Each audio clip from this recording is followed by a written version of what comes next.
Oke, di dunia baru sekarang ini nih ada dua sosok yang memiliki referensi dari monyet dengan kekuatan mitologi pula. Dia Kizaru monyet kuning versus Luffy Nika nih monyet putih. Dalam sejarahnya sendiri telah ada pertemuan antara keduanya dan sekarang terasa dejavu lagi dengan situasi dan kondisi yang sudah berbeda. Nika telah bangkit, Luffy telah menjadi sosok Kaisar Yonko dunia baru. Tentu ada alasan kenapa Kizaru lebih berhati-hati dengan membawa 100 kapal perang, 30.000 prajurit, dan 9 wakil admiral. Itu pun masih dibersamai Gorosei Sanji Garcia Saturnus. Kita tahu bahwa kekuatan baik Nika dan Kizaru sendiri begitu fenomenal nih. Salah satu yang paling kita ingat adalah ketika Nika itu muncul dan menumbangkan monster paling mengerikan di era saat itu, Yonko Kaido. Nah, dari sini kita akan berikan perbandingan antara dua buah iblis tersebut, referensi kekuatan dan juga hasil akhir pertemuan yang segera terjadi di tahap kedua mereka. Insiden pengepungan itu akankah berhasil? Ya, kita akan bahas lebih dalam mulai dari sini.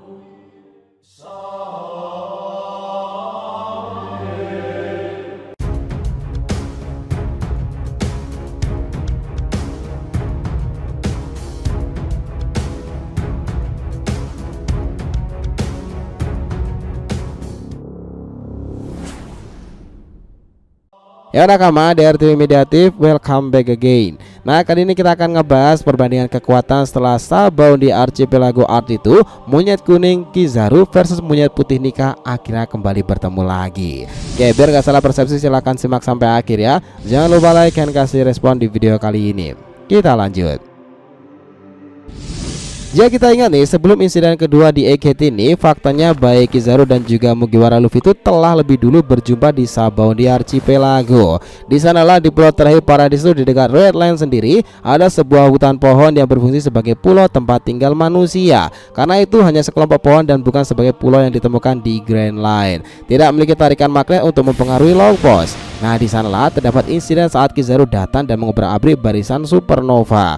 Yang menarik teman-teman, karena Kizaru lah kelompok Mugiwara bubar di saat itu. Semuanya diempaskan oleh Kizaru, Luffy, Zoro, Sanji benar-benar tak berdaya menghadapi monyet kuning Kizaru. Admiral Angkatan Laut itu menunjukkan kelasnya di hadapan para bajak laut generasi baru saat itu. Hingga karena itulah terjadi momen latihan selama 2 tahun yang membuat perkembangan karakter nih. Tetapi sekarang ini di Jabu Serba mungkin terjadi lagi karena Kizaru bersama para pasukannya datang lagi menemui kru Mugiwara, dan tentunya kali ini dengan situasi berbeda dan dampak yang dihasilkan akan lebih besar pula. Luffy sudah menjadi kaisar dunia baru dengan nilai bounty 3 miliar berries, serta dirinya berhubungan dengan ilmu yang berbahaya hingga kini Dr. Vegapunk. Menyikapi itu, tentu Kizaru tak membawa pasukan lama seperti yang ia lakukan dalam Sabaody Archipelago. Kizaru benar-benar serius kala ini, dan hasilnya adalah sebuah pengepungan yang ia lakukan pada Egghead, dan agar kelompok Mugiwara tak kabur dari sana, dia membawa 100 kapal perang, 30.000 pasukan tempur, 9 wakil admiral, serta Gorosei yang ikut turun tangan Sanji Garcia Saturnus.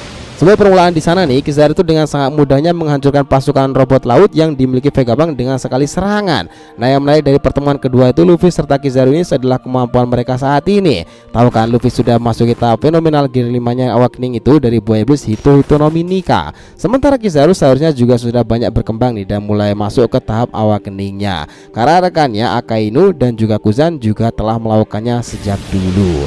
Nah, perbandingan kekuatan di antara keduanya juga terbilang menarik teman-teman. Sebagai dua buah iblis yang terreferensi kekuatan dari sosok serupa monyet nih, baik Kizaru dan juga Luffy itu kemampuannya juga bersumber pada mitologi. Monyet Kizaru versus monyet putih Nika. Ini memang fakta teman-teman, bahwa nama Kizaru itu dalam bahasa Jepang bermakna monyet kuning.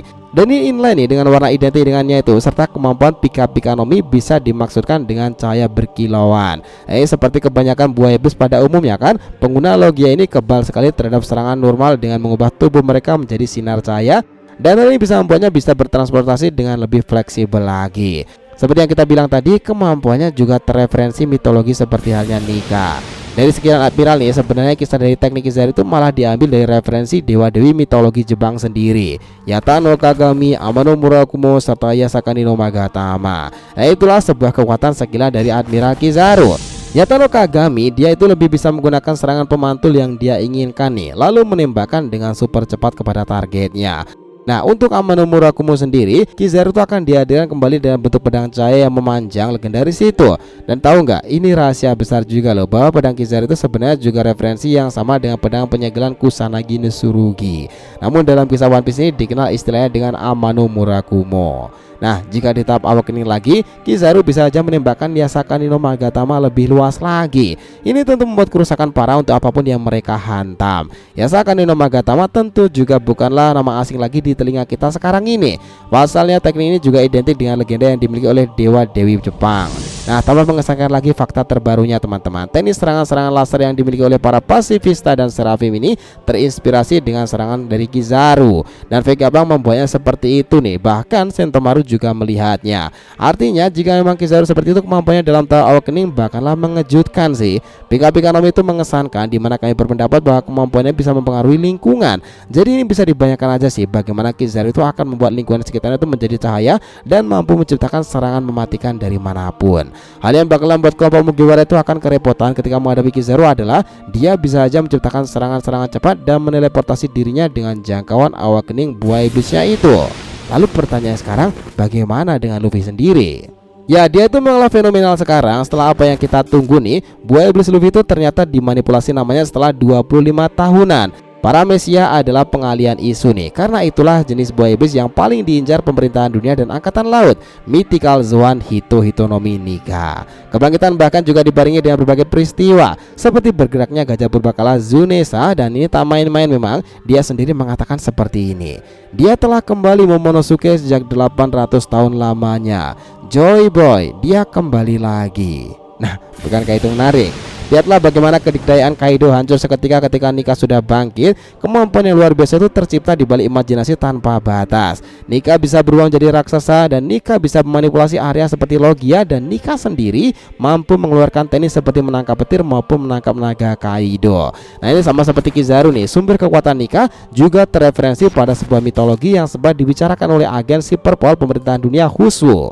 Ada sebuah panel yang memperlihatkan percakapan para Gorosei di markas besar dalam kastil Pangea sana. Di sana mereka takut nih, juga tidak menanyakan jika buah iblis yang dibawa Huswu itu kembali setelah berabad-abad lamanya. 800 tahun lalu sudah mereka mengincar buah iblis itu, tetapi selalu aja kesusahan karena serasa bergerak semaunya sendiri. Yaitu adalah tipe Mythical Zoan Hitohitonomi prajurit tempur Nika.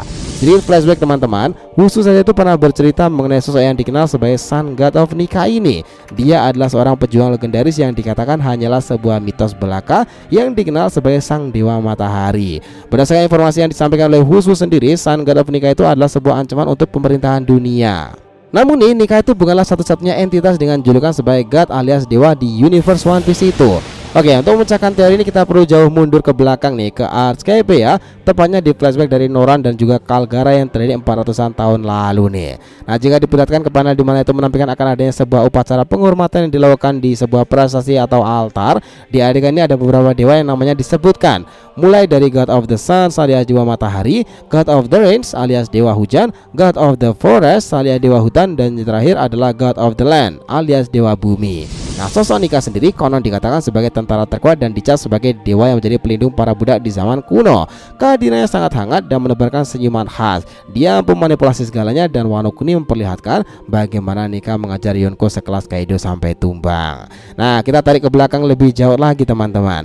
Kisah Mugiwara Luffy itu memanglah dibuat sangat identik dengan kepribadian dan juga karakter monyet kan. Luffy memang sangat dekat sejak kecil dan ia berteman, berlatih, dan namanya pun juga Monkey yang memiliki arti monyet.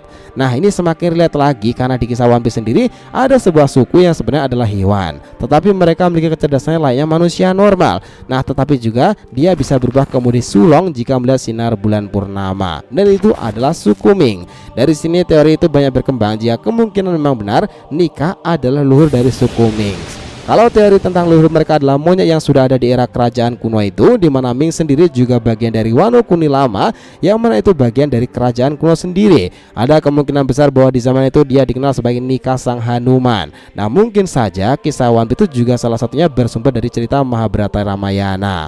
Dan kita tahu nih, jika memang benar kayak Nika itu bersumber dengan kisah Hanuman, ini masuk akal lagi. Kisah itu mirip sekali dengan apa yang terjadi pada Luffy sendiri dan perubahannya saat ini. Ya, bahkan dalam mode nikahnya kemarin itu rambutnya juga berubah menjadi warna putih, khas dari kisah Hanuman dalam epos Ramayana. Juga dia terakhir kalinya mengeluarkan teknik pamungkasnya untuk mengalahkan Kaido di Wano Kuni dalam manganya kala itu. Tekniknya bernama Bajrangan, dan itu berarti adalah teknik Hanuman. Nah, kekuatan yang bersumber dari mitologi antara Nika maupun Kizaru memanglah mengesankan teman-teman. Dan kalian pikir setelah insiden penyergapan itu mereka semuanya itu masing-masingnya punya cara tersendiri nih. Lalu kalian pikir jika bentrok itu terjadi, angkatan laut maupun Kizaru mestinya lebih berhati-hati lagi dengan Nika, karena perubahan Luffy di mode itu tak seperti saat insiden beberapa tahun ke belakang di Pulau Mangrove nih, Sabaon di Archipelago. Gimana menurut kalian? Nah, itulah tadi pembahasan kita mengenai perbandingan kekuatan setelah Sabaon di Earth, monyet kuning Kizaru versus monyet putih Nika Hanuman. Thanks lah guys, selamat nonton video ini and we'll be come back again.